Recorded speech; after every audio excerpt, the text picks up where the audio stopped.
welcome in everyone to the ninth episode of Craze's Corner. The season is almost upon us. First game is tomorrow night. I know I'm excited. I hope you guys are too. Thank you for joining. So let's get right into some news here. We've got a lot of news. Le'Veon Bell is signed with the Ravens practice squad. The belief is he will be elevated to the active roster once he's ready, acclimated to the playbook. And, when they think he's ready, they also signed Trenton Cannon as a depth piece right now to be the third running back on the roster. Obviously, in a run-heavy offense, you need to have the depth at the running back position because, as this team's proven, injuries can happen all over the place real quick with Justice Hill and J.K. Dobbins going down. But also in other Ravens news, Mark Andrews to a contract extension. It's a 4-year deal worth $56 million. That's average $14 million per year. He's going to be making the most out of any tight end over the 4-year span. And then into our third story, we have the Latavius Murray cut. The Saints have cut Latavius Murray, which makes room for their new number 2 running back. We're going to be talking about it a little bit later. But I expect him to find a team fairly quickly. I think he's the best running back available on the open market. Another running back news real quick, Austin Eckler did not practice today with a hamstring injury. Hamstring is what kept him out of the season for most of last year. So this is definitely something to monitor. We don't know what the severity of it is right now. But if this is serious, hamstring injuries do tend to linger throughout the season. So this is definitely something to monitor. Do you guys think Austin Eckler is going to be able to play week 1? Let us know using the media app. The media app is a great way to interact with people in your fantasy football leagues, to ask questions to other people in the football community. And overall, it's just an amazing app that I love to use, and I think you guys should check it out. It's on the Google Play Store and the App Store.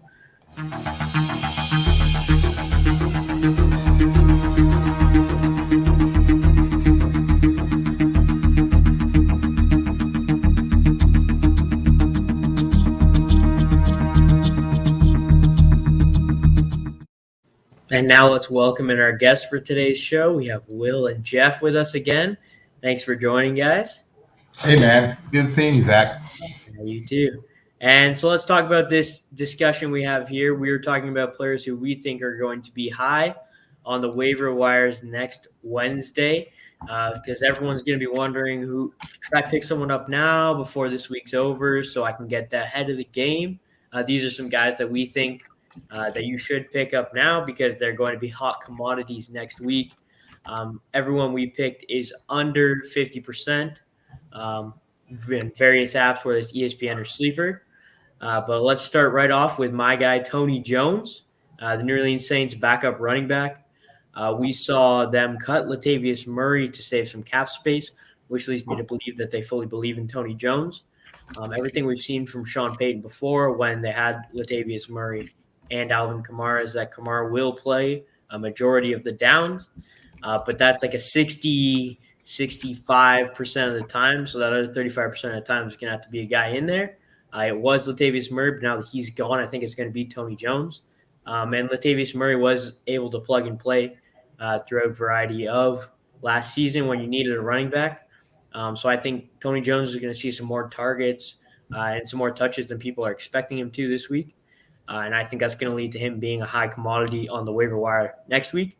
So I think if he's available in your leagues right now after the Latavius Murray cut, I think you should definitely go pick him up. Do you guys have any thoughts on Tony Jones' situation? Man, it's quick. Actually looked more explosive than Latavius Murray. Mm-hmm. Everybody just assumed that Latavius Murray was going to have that backup position until this guy just came out of nowhere. And now I'm looking at just the opportunities that it gives Sean Payton. They'll move Alvin Kamara around. They'll put him out there as a receiver and still have this dude in there as a back. I think it just gives him more opportunities just to, play mad scientist on offense like he does and like will need to do this year, with Jameis Winston under center. So maybe the Saints can bring the wing formation back, right? Jameis and Kamara and Jones and Taysom. Yeah, I mean, imagine on a short yardage. Yep. That's kind of scary, It'll be interesting to see what Sean Payton does with all the toys he has right now. Yeah, and Sean Payton and Tony Jones was undrafted last season. But during this preseason, as Jeff said, he showed great patience. And he really impressed the Saints staff. So Sean Payton can use these players. He's got a couple guys, Alvin Kamara, Taysom Hill, and now Tony Jones, that can really do whatever he wants them to do, whether it's catch out of the backfield, run the ball, and Taysom Hill can even throw the ball. So this offense is going to be interesting to watch. I don't think it'll lead to many wins, but you never know what you're going to see on any play, and I think that's what's going to make them interesting to watch and boost their ratings, and everyone's going to want to be in the stands when Jameis Winston throws a 50-yard bomb to Taysom Hill for a touchdown. You're going to want to see that. Exactly. So talking about another running back, the one who made room for Tony Jones, we're going to go to Will's guy here, Latavius Murray. Yeah, look, I'm not sure where he's going to sign. If I was the Ravens, I would bring him in. I know they got Bell on their practice squad, but, I don't know how much is left in Bell's tank. And Murray, if you think about, what a safety net he becomes for some teams right now. Mm-hmm. And I don't understand with the Saints. So I will say this about the Saints. I was reading the story today. They said they cut him about an hour before the money came due. Yeah. Because he wouldn't take a salary cut.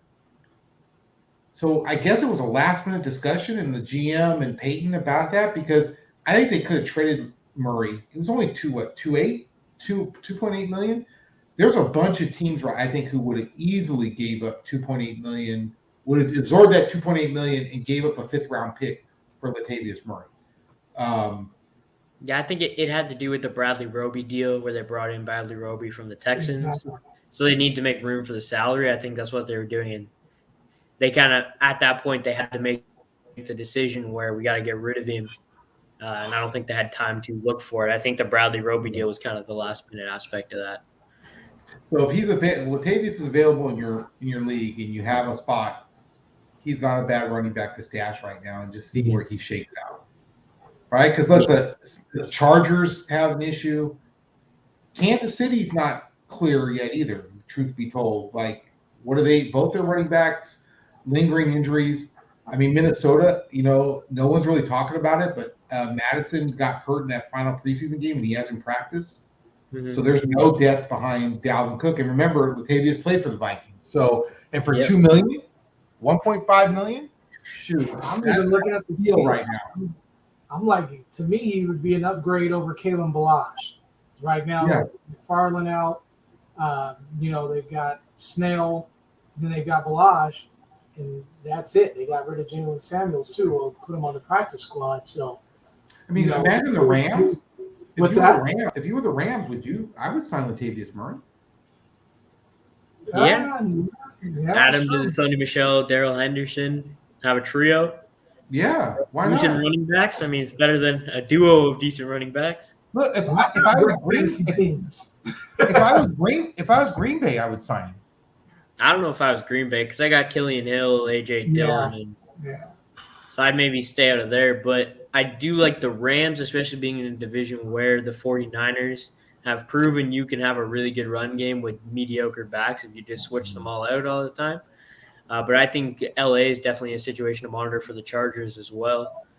Both LA teams could be in the market for Latavius Murray because they're going to need someone if Eckler actually has a serious hamstring injury. As I said before, hamstring injuries linger.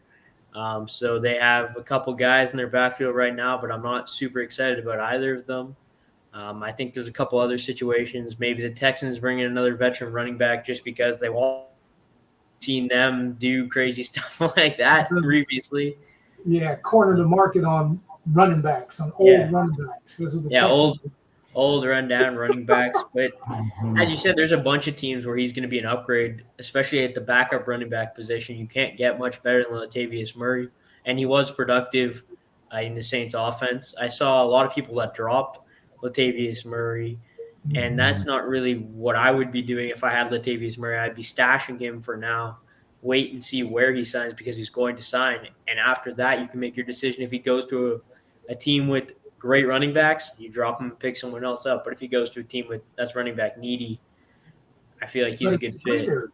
It seems like he always has a 2 to 3 year staying power with the team. With the Raiders, he did that. With the Vikings, and now with the Saints, it's just like I wonder what it is, man. So maybe the next team they'll get that fresh start with him where he comes out, like a beast. Who knows? Yeah, well, who knows? And then, as we were talking about the LA situation, we'll run into Jeff's next guy, Justin Jackson in the backfield there with the Austin Eckler injury. So I'll let you take this one away here. Yeah, and I think Austin Eckler owners in fantasy are just in a panic right now because they don't know if it's serious or not. But luckily, I got a little bit. I'll give him his plug. My guy Jay the Plug, who is actually friends with him, got some sort of notification that he was working off to the side, so saying that he wasn't practicing today. So that's the only thing that scares me. It's not. We don't know how serious it is, but hamstrings are one of those lingering issues, man, that can just go into the season. So, I doubt he's going to be available next Wednesday. He's going to be gone now. Is Justin Jackson? My question is, there is a guy that I actually like on their roster. Yeah, I think Justin Jackson is I think we're third, man, and that's what I'm like. I can see Justin Jackson getting the early down work, but goal line and anything on the other side of the field, and they're getting close to the red zone, I can see them going to Larry Roundtree. So yeah, it's kind of up in the air, man. I went ahead and did Justin Jackson because the coach actually came out and said that he was going to be ready for the game, and could be a diversion tactic, who knows, but that he was going to be used in the game plan. So that's why I went ahead and just picked him up in a couple of my leagues. But I actually like Larry Roundtree a little bit better. Yeah, like I said, he was in consideration to be one of my picks. Was Larry Roundtree was because even with Eckler there, he's going to get the goal line work. But now with Eckler not there, he's going to get even more work, I'm sure. I could see him taking first down snaps and then having Justin Jackson take third downs. And then they'll split second, and he'll get the goal line work. So that's definitely an interesting situation. Pick up whichever one you believe in more. And then come next week, if they prove that Austin Eckler's actually got a serious injury, you've already got the top waiver claim. And if not, you've got a guy you can drop. It doesn't really – there's no negative effect to your team unless you're stacked right now. You don't have anyone you can drop. But if you do, I don't see how this could be a bad move for your team picking up one of these guys. You have any thoughts on the running back situation in Chicago or in Los Angeles right now, Will? I think it might be the most interesting thing about LA football right now, to be honest with you. I mean, both teams, quarterbacks, defense. If you ask me what the hottest topic in LA outside of UCLA now being a top 20 team, and Chip Kelly's resurrection, it is the running backs for both teams, right? And that I don't know, man. I mean, I'm on the Rams. I'm feeling a little bit better because I have a little bit more faith in Stafford being able to carry the load a little more. I think the Chargers need a healthy running back. I think they need somebody who can bring balance to that offense. And I'm not sure the Rams really need that as much, but we'll see. Yeah, I got more faith in Stafford if he needs to throw for 6,000 yards than Herbert throwing for 6,000 yards, just with the weapons Stafford has around him. And what he's proven in the past is he stay healthy. People have thrown around, will we see a 6,000-yard passer? And if we're going to see one this year, it's going to be Stafford. I don't think he'll get there, but now with the extra game, if he stays healthy, I think he could break the record for most passing yards in a season for sure. I think the mark right now is 54-77 or somewhere around there. So with the extra game, Stafford with the lack of a running game, Sony Michel and Darrell Henderson are going to be okay. But Sean McVay is going to make it happen in the passing game with all the weapons they have there. So we'll see. We'll see how that turns out. Going to my next guy who I think is going to have a great season that I still don't understand why he's not on people's rosters. I go with Tyrell Williams, the best wide receiver on a terrible team. Same argument I give for people to draft Brandon Cooks. He's going to see a lot of targets. He's fast. And Jared Goff has been known to throw a deep ball. Cooper Kupp did really good, and even Robert Woods on deep routes did good with Jared Goff. So Tyrell Williams being on a terrible team with a terrible defense. I'm excited to see what he can do. He has struggled with injuries, and he had a groin injury, but he was taken off, and he's not on their injury report, which means he's fully healthy and ready to go. I can't see a situation where he's not seeing 7 targets a game, and 7 targets for him are going to be, a couple of them are going to be deep, and if you connect on one for 30, 40 yards, you're going to be happy with him, and people are going to see this. He's going to put up 10, 15 points week 1, and everyone's going to want to have him on his team. You guys got any thoughts on Tyrell Williams?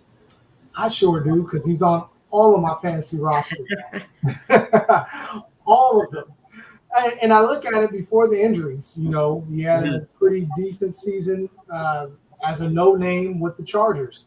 Phillip Rivers throwing the ball. And, you know, to me, looking at whose arm is a little bit stronger, I think Goff's arm is a little bit stronger than what Rivers' arm was. He was still on the downside of his career. And then, you know, with the Raiders, he was actually the wide receiver number 1 before he got hurt. And again, you know, I look at Carr, you know, maybe Goff is a little bit lesser version than Carr, but to me, the guy has proved that he can be a receiver that can be a number 1 when there's no other receivers around, which is what he's got. This is how I know neither one of you are NFC North fans, because everybody in the NFC North is laughing hearing this. You could put, you could bring Megatron back and put Fitzgerald in his prime and Metcalf and Jefferson out there, and Goff still couldn't hit him. Look, dude. Come on, everything you look. If Goff was what everybody thinks he is, the Rams wouldn't have moved on, and that's the truth. I think he's a bad quarterback. The Rams understand the mistake they made signing him to that deal, and I there's a lot of decent talent on Detroit. The problem is Goff, and until Goff can put a 6 or 7 games together with the Detroit Lions, and as crazy as that coaching staff is, then I'll reconsider it. But if you have a roster spot, he's going to throw. That's what I'm saying. He's going to throw.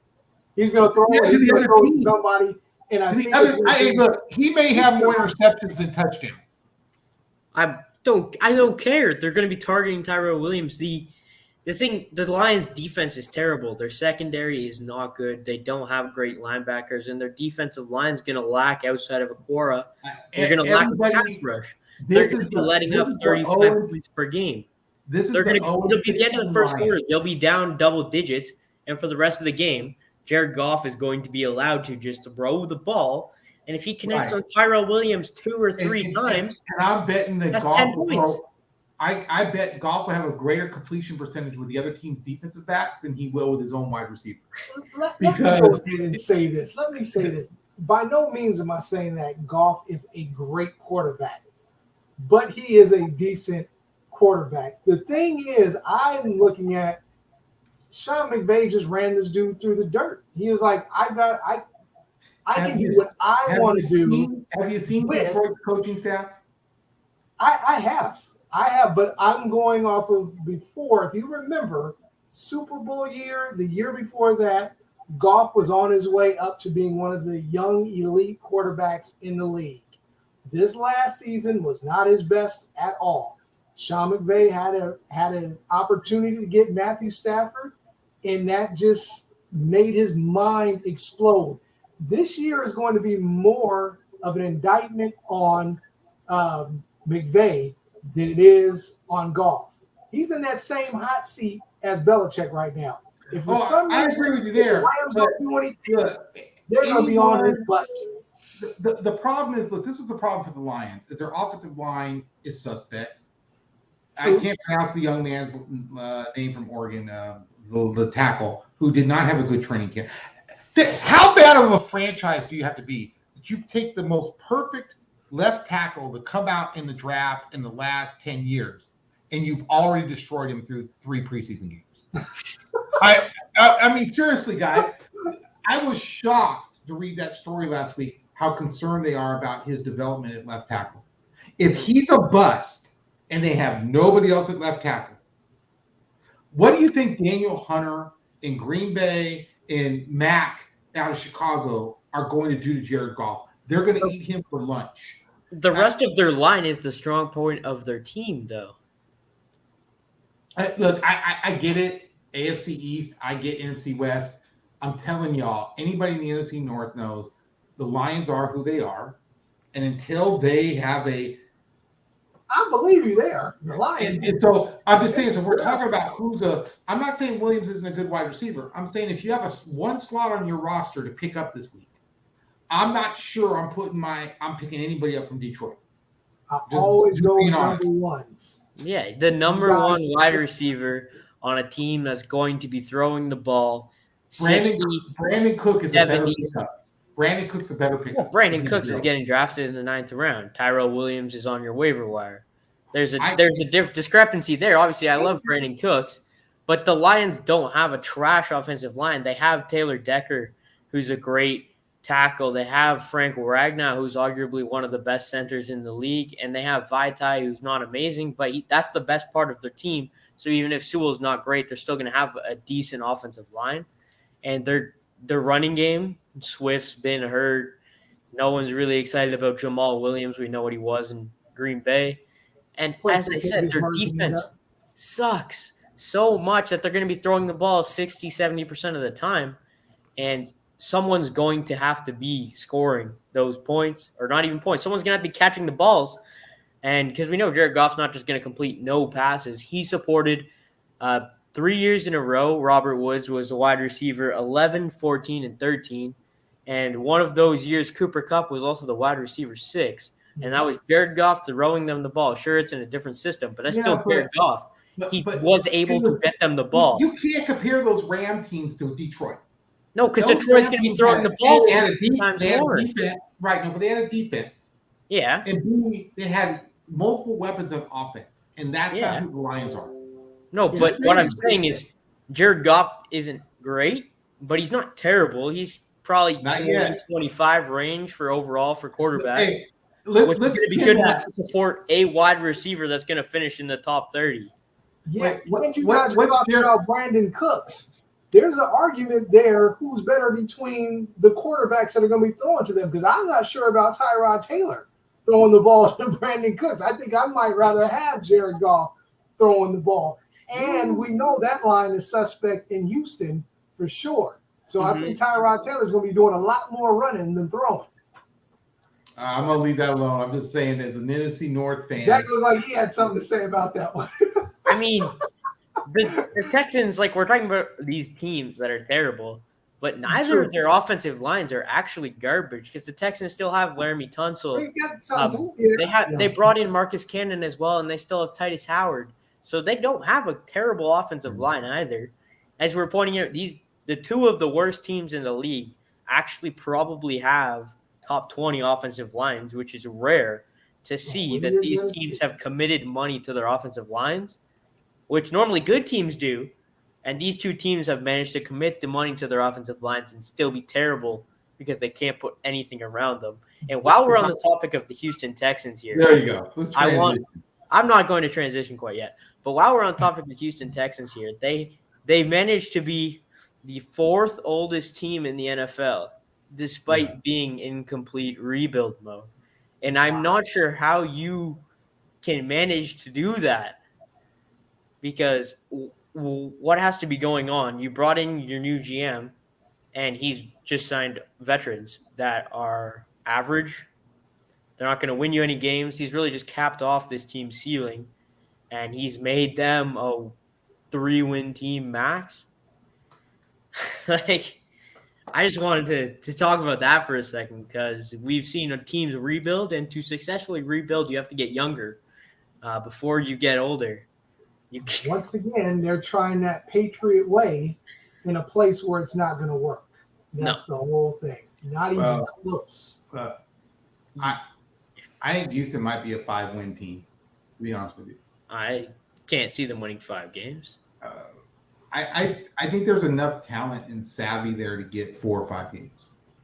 Tyrod Taylor's not a bad quarterback. I'll be honest with you. He's not a bad quarterback. And David Johnson, it is what it is, but he can put up good numbers this year. If he's healthy, he can put up good numbers.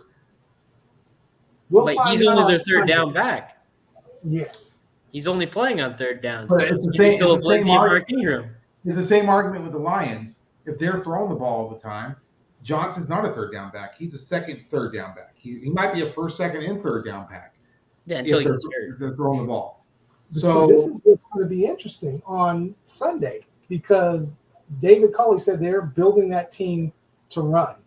He came from the Ravens, so this is going to be interesting. Yeah. And they're playing against Jacksonville, who has built their defense to stop the run. yeah, So we're going to see what happens this Sunday. It's going to be very interesting. Jeff, that might be an underrated game on Sunday. Truth be told, True. I'm actually excited for it. I Yeah, actually love Jacksonville's defense.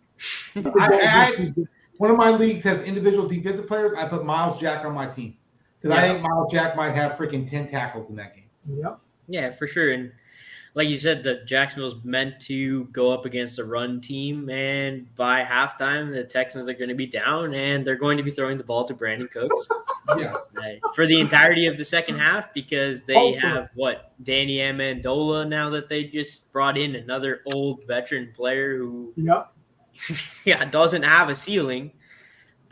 Probably the best player on their offense outside of Laramie Tunsil is Brandon Cooks by far. Yeah. So we're gonna see. Or you'll have Davis Mills in the game because a doctor has punctured. No, but Davis Mills has a high ceiling, and I think that's something the Texans are trying to stay away from right now with all their moves they made this offseason. They want high floor, low ceiling. So they need to make sure Tyrod Taylor does not visit the team physician before the game starts. Yeah. All right, let's move on to Will's next pick of Tony Pollard, the backup running back for the Dallas Cowboys. Yeah, and let me tell you, Dallas in their COVID compliance is a disaster. And if you're looking at the Cowboys, you have to think. I bet you they may lead the league in missed games with COVID.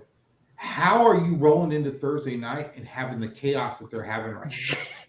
And Zach Martin being out. So, honestly, if Zeke is on my team, I sure the heck have Pollard handcuffed. Mm-hmm. If I'm light at running back and I'm thinking, who can I stash on my roster that may pay off for me mid-season or late season, it's Pollard. Because these Cowboy players, if they're not, and it's not just Cowboys. There's a lot of teams. The Vikings have 10 or 12 key guys that are not vaccinated. That is not getting in that debate.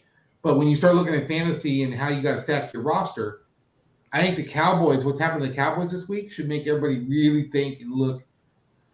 If I got a guy on my team that's key and not vaccinated, I need somebody on my roster that I could plug in if I have to. And if that guy's on a team where players aren't as compliant, I think Tony Pollard starts 3 or 4 games this year. The way the Cowboys are going. And like you said, last year, the game where Zeke missed, Pollard played 90% of the snaps. Yeah. And they were playing against a good running defense in San Francisco, who allowed almost close to the least points to running backs, and he scored 28 points, 12 carries, 2 touchdowns, and 9 targets. He's a guy who can catch the ball out of the backfield as well. So if Zeke gets hurt, he's got pretty much the backfield to himself. Whereas even with Zeke's there, we could see Latavius Murray, Alvin Kamara, where if you need a running back to plug and play, bye weeks and stuff, Tony Pollard could still be that guy where he can get you 5 to 15 points in that range. Mm-hmm. And even games where he's had 40% of the snaps, he scored 11 points, 12 points, 23 points. Like, he's got the talent to be able to do it. He just needs the opportunity. And if Zeke goes down, for sure. And even if Zeke misses games due to COVID, as you said. Look, it's interesting because the Cowboys have to make the decision with Pollard. Let's say the Cowboys aren't doing that well this year. They're just 500 team. You're right. At the trade deadline, Pollard to the Rams or a team that needs a running back that loses, like, let's say Baltimore's like, we need somebody. I'm not sure the Cowboys will say no to a second or third or fourth round pick at that point, because they're going to have to move Pollard at some point if they're going to stay with Zeke, or they're going to have to move Zeke. One of the two. Now, they won't move Zeke this year, but I could see them moving Zeke in the offseason, truth be told. Yeah, I think, as we said, Pollard is a good running back, but will they be in a position where they're going to be winning now or moving on to the future? Because Zeke is on a huge contract, and Pollard's rookie deal will be coming to an end. So which one of them will they move on to? Because either way, they're going to be in good hands. If they want to trade Zeke after this offseason, they incur $30 million in dead cap, which is going to be a problem. They'd have to go out after 2023 to incur an $11.5 million dead cap hit. So that's what it's going to come down to, is the cap numbers. It wouldn't make sense for them to get rid of Zeke if they're going to be paying for it, unless they can get a restructure done. Yeah. But currently he's under contract until 2027. And Zach, if you're in a keeper league and you have a spot for Pollard, yeah, I mean, he has one more year on that rookie deal. If they're going to move him, it's going to be during the season, or they're going to be in the off season around the draft. And if you can get Tony Pollard next year for $965,000, and you're, I don't know, I'm trying to think what team, honestly, like Baltimore. Well, even if a running back goes down midseason, like a Christian McCaffrey, Derrick Henry goes down with an injury. Yeah. Right? Now they need a running back. Injuries happen at the running back position all the time. Saquon Barkley goes down. Austin Eckler goes down. It doesn't matter. Yeah. These things are going to happen, and teams are going to need running backs. So guys like Tony Pollard, who are on a team where they aren't going to see the touches that they command, you could see them being moved. A situation where I could have seen with Latavius Murray, if he stayed on the Saints, he could have got moved depending on the injury situation. But now he can sign wherever he wants due to an injury if he wants to wait that long till he can get that big contract, or be in a place if he wants to earn a big contract after this season. He could wait until an injury happens so he gets that position to be successful. So that's something we're going to have to monitor there. Let's move on to Jeff's last guy here. Gabriel Davis, the Buffalo Bills wide receiver. Yep. I was surprised to see him on some waiver wire still. If there are any questions about Diggs' knee, he's shown to have a good rapport with Josh Allen. I saw that in the preseason. And kid is young, he's good. On the opposite side, you're looking at Emmanuel Sanders, who's getting a little bit long in the tooth. I think this guy he's got huge upside. Huge upside. You got Stephon Diggs missing the whole preseason because of his knee issue.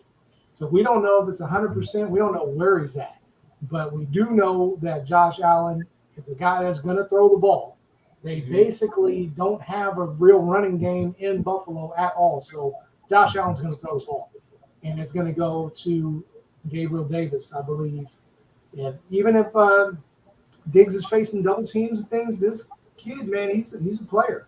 So I just see a lot of upside there, for a last pick, or if he's on a waiver wire, you need somebody that's kind of reliable.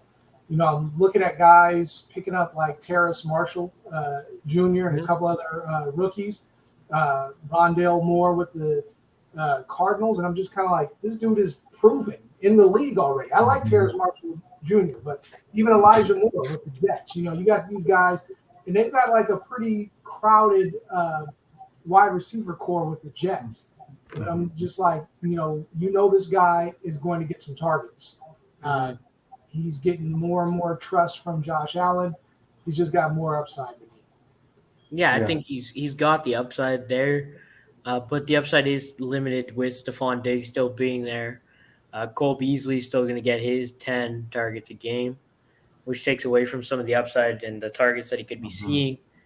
Beasley's obviously struggled with COVID, so I was honestly surprised he's still on the team. But the fact that he is still on the team, he's a good wide receiver. I think he pairs perfectly with Stephon Diggs. So Gabriel Davis is going to be the third or fourth target on his team, which comes into play the same situation where I feel like a guy like Rondale Moore might have the bigger upside because he could be the second target on the team behind DeAndre Hopkins.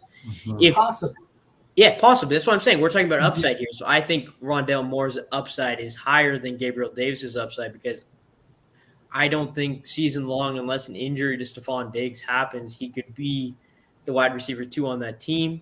Whereas I could see Rondale Moore coming in, AJ Green disappointing, and now Rondale Moore, if he can get that rapport going with Kyler Murray, he's automatically the wide receiver 2 on that team. Yeah, I don't know because you still got Christian Kirk there too, and that's who they're talking about. Christian Kirk has had his opportunity. I know, but he's still there. He's still on that roster because he's on his rookie contract. Starting in the slot. Yeah, because he's on his rookie contract though, so they're not going to get. There's no point in cutting him because you still have a good wide receiver depth piece in case Hopkins get hurt. But the Rondale Moore there, I think scary. Elijah Moore, another guy where you don't really know what's going on in New York. Exactly. It's going to be whatever guy Zach Wilson picks. I think Jamison Crowder should still be the number 1 target on that team. I know that is a very unpopular opinion because everyone's really high on Corey Davis and Elijah Moore. But Jamison Crowder has been a guy for me where people have just been kind of sleeping on him over the past few seasons, where he's been a great wide receiver for the Jets. But no one's really paid attention because he's on the Jets. He actually burnt me last year in my fantasy football championship. I had Alvin Kamara go off for almost 60 points, and I put Le'Veon Bell in my flex over Jamison Crowder, and that was a mistake because Crowder scored 28 points that week. But it was an interesting story, but I've always loved Crowder being in that position where he demands the targets. So if Zach Wilson decides that Elijah Moore is his guy, he could be the number 1 wide receiver on the Jets. And that's why I think people are taking those guys for upside. After week 1, you can tell, okay, Elijah Moore is not the guy, get rid of him, or Elijah Moore is the guy, whereas Gabriel Davis is going to be a season-long play. So do you want to keep someone like that on your bench when it could be filled with a guy that, even if we go back to a Tony Jones, a Latavius Murray, or Tony Pollard, or Justin Jackson, you're pretty much going to know week 1 what you got, except for Tony Pollard. But you're going to know what you got. This guy's going to see the targets, so this guy's not. And I think Gabriel Davis is a season-long play. So in a dynasty league with a deeper bench, I would look at it. If you're playing with a small bench, I can't see his way into being a top fantasy option on the Buffalo Bills. A breakout is coming this year. We'll see. I can't see it happening. But let's get into our social media post of the week. This is something I saw on Twitter, and it's just a nice story. An undrafted player who's reaching out to his fans, and he's really trying to connect with the fans. He changed his jersey number. Obviously, we're talking about James Robinson. He changed his jersey number from 30 to 25, and he wants to thank everyone for his support. He's changing his jersey number, and he wants to sign any of the number 30 jerseys. As a guy who was undrafted last year, he kind of broke out. I know that there's a lot of people who picked him up in fantasy and brought him to a championship. So this was something I love to see. Because now he's connecting with his fans and being an undrafted guy, he never really had those high expectations. People were counting him out. So he came from a place where he understands that all this fan support, it's not something to take for granted, whereas other athletes kind of do take that for granted. So this is something I love to see, and I love to see him reaching out, especially with the jersey number changing and all the rules. There were so many players that changed their jersey numbers this year. But he was really the first one I saw reach out to all of his fans to give them something back for supporting him. Just the disrespect this kid faced, man. Again, them drafting ETN and everything, man. I'm just like, man, how much more can you dump on this guy? And then you find out he's just a class great guy. Yeah. I never want to wish anybody to get hurt, especially Travis Etienne. I actually like him. I wanted the Seahawks or somebody like that to pick him up if they didn't sign Chris Carson. But I'm just glad that he gets a chance to really prove his worth once again. Yeah. Show all these guys that just kicked him to the curb after he had an amazing year last year and just kind of dropped him for the new shiny toy that came out that was drafted in the second round. It's just horrible. I can't believe they did that to him, man. But oh well. Yeah, I think he's coming into a situation now where people were like, I don't want James Robinson. He's going to be the backup running back on the Jaguars. And now he's in the same position he was in last year where he's going to see a majority of the touches in that backfield. And he is only under contract to next year, the 2022 season, and then it'll be a restricted free agent. So if he proves again this year, the Jaguars are going to have to make a decision whether do they want to keep James Robinson because they're going to have to pay him if he shows up again this year, or do they trade him away because they're going to get great value in a trade for him, or great value for a running back's not going to be amazing, but he's going to be going into his second year this year, so this is when running backs have the trade value, especially since he doesn't get paid much. I think his cap hit because he was undrafted is $780,000 this year and $895,000 next year. Yeah. So low cap hit. If that he shows out this year, next year, a team looking for a running back, say Cam Akers, looks like his problem is his recovery. The Rams could look for a guy like that. Or even a team with their running back they think they're going to be leaving if the Giants decide Saquon Barkley is not going to be their guy for the future because they don't want to pay him. They could bring in James Robinson for less money because I don't think James Robinson is going to try and demand all the money in the world like other players do. And I think he's just down to earth, and that's something that I love to see from the NFL players who are living other people's dreams. Yeah. And a guy like that not taking advantage of it it makes him easier to connect to as a fan. Especially for younger fans as well. Seeing guys like that, if you're a young teenager, like 13, whatever, you just bought a James Robinson jersey, you're going to be super upset that he's changing his number. But he's going to sign that jersey now. That kid's going to be a James Robinson fan for life. Exactly. Yeah. It's just really good to see him reaching out and expanding his fan base. Yeah. That's class act all around. And the NFL needs to highlight those stories more. Yeah. Exactly. I saw it, and I barely saw anyone post about it. Yeah. I just caught a glimpse of it on Twitter because one of the accounts I followed retweeted it. But, yeah, the NFL, no one's talking about it. Everyone's more focused on Le'Veon Bell and that kind of stuff. And I wanted to make sure we touched on the good aspects of the NFL because that's something that people don't tend to see with all the domestic cases and the drug and gun charges and all that stuff that happens in the NFL that gets the media attention. Sometimes the good things do go unnoticed, which is one good thing about the Walter Payton Man of the Year award.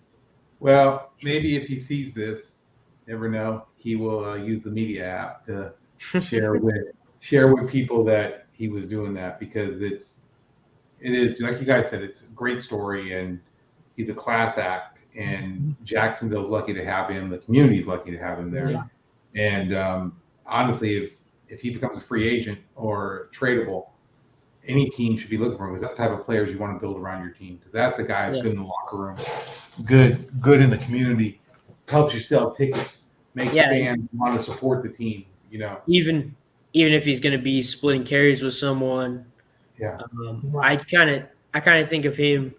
Because he can be a great running back, but even as he gets later on in his career being this kind of guy, he reminds me of a Mark Ingram type player where Mark Ingram was on the Ravens. And he was the glue in that locker room, and I think James Robinson can be that guy where he can be great in the community. Place for him too. If he does not, if they need to get rid of him, he doesn't even have to go that far. He could go right to Miami. Brian Flores says he wants high character players. There he is. If Gaskins doesn't work out, there's I can see that for sure.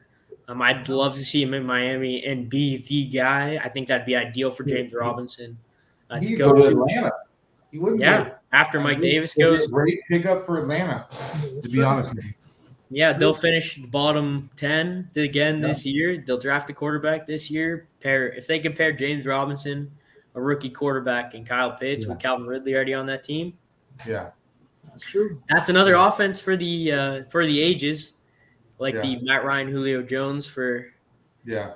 1,800 yards. But I want to thank everyone for watching, and I want to thank you guys for joining the show again.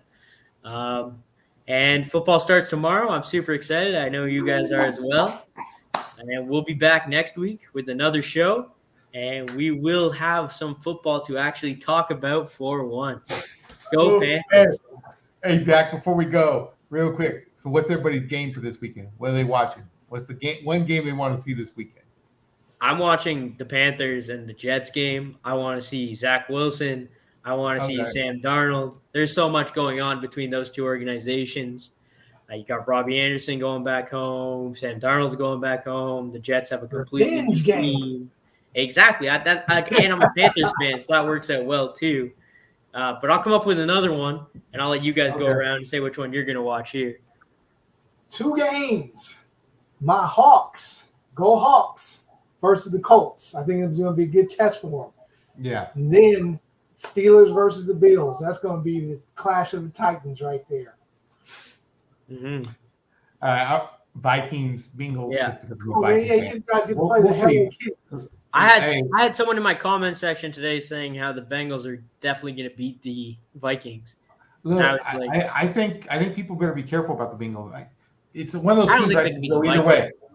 The Bengals could go either way. They could either be really good or they could be really bad. Joe Burrow's going to take a couple weeks to get back from that injury, though. Yeah. He's going to be skittish in the pocket, and that's going to benefit the Vikings greatly with Daniil Hunter coming off the edge. So I think the Vikings will definitely win that one. You got another game you're looking forward to? No, I was going to say what Jamar Chase said about Pat Pete.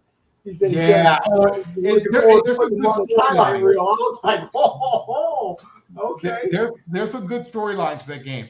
Yes. But Jeff took the one game I was going to say, but I'm going to throw out there the Dolphins in New England. Yep, that's one game I was thinking about. That could be a really interesting game from a fantasy perspective. And just what's the AFC East doing? Right. Yeah, both Alabama quarterbacks. I think Miami wins that game. I do Miami too. Wins that game, and I think it shows the league that the AFC is truly like the Patriots may be on the downhill slope and full rebuild. Yeah, it's the battle of the Alabama quarterbacks. I think if Cam Newton was playing this game, the Patriots win. But since it's going to be Mac Jones, the Dolphins a great defense. I think Brian Flores is going to pick apart the rookie. So I can see the Dolphins winning that game. And if I'm going to pick another game that I'm going to watch this week, it's going to be the Chiefs and Browns. I want to see the new-look Browns defense with the addition of John Johnson. They also brought in Jadeveon Clowney. So they could have a very scary defense again. And they were competitive last year in the playoffs against the Chiefs. So what are we going to see in that game? Because if the Browns win that game, people start jumping on the bandwagon that I think the Browns are an AFC contending team. Yeah. But if they beat the Chiefs, people are going to start hopping on that bandwagon too, where the Browns are the new hotness. So we're going to have to watch and see how that game plays out for sure. Very true. Definitely. All right. Well, I hope you guys tune in again next week, and we're out. All right. Bye, guys.